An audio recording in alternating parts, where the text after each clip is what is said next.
বসন্তের আগমনে রং সুর ও নৃত্যের আবহে মুখর হয়ে উঠল নিউ কোচবিহার। 2017 সাল থেকে ধারাবাহিকভাবে বসন্ত বাহার উৎসবের আয়োজন করে আসছে নিউ কোচবিহারের অন্যতম সাংস্কৃতিক প্রতিষ্ঠান মুদ্রাঞ্জলি ডান্স একাডেমি। একসময় বসন্ত উৎসবের আনন্দে সামিল হতে নিউ কোচবিহারের বাসিন্দাদের কোচবিহার শহরে যেতে হতো। নিউ কোচবিহারে বড় আকারে এই উৎসবের আয়োজন ছিল না বললেই চলে। সেই অভাব দূর করার লক্ষ্যে 2017 সালে উদ্যোগ নেন মুদ্রাঞ্জলি নৃত্য একাডেমির কর্ণধার ডক্টর শম্পা চক্রবর্তী। নিউ কোচবিহারের বিভিন্ন শিল্পী, নৃত্যশিল্পী ও সাংস্কৃতিক কর্মীদের একত্রিত করে তিনি শুরু করেন বসন্ত বাহার উৎসব।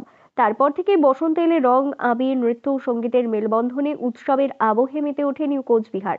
ধীরে ধীরে এই অনুষ্ঠান স্থানীয় মানুষের কাছে এক গুরুত্বপূর্ণ সাংস্কৃতিক আয়োজন হিসেবে পরিচিতি পেয়েছে। প্রতি বছরের মতো এবছরও বসন্তকে বরণ করতে বিশেষ অনুষ্ঠানের আয়োজন করেছে মুদ্রাঞ্জলি নৃত্য একাডেমি।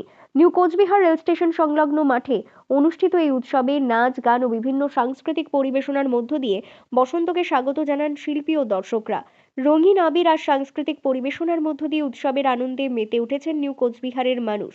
শুনবো এই ধরনের অনুষ্ঠানের আয়োজন করতে পেরে কি বলছেন মুদ্রাঞ্জলি ডান্স একাডেমির কর্ণধার ডক্টর শম্পা চক্রবর্তী।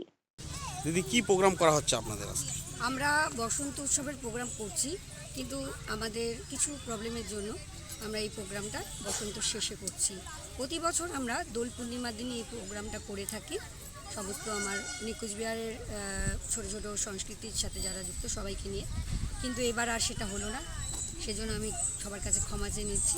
এবার আমারই বাচ্চা কাচ্চাকে নিয়ে আমি করছি পরন্ত বসন্তের বসন্ত বাহার অনুষ্ঠান। এই অনুষ্ঠানে কি কি আয়োজন করেছেন আপনারা?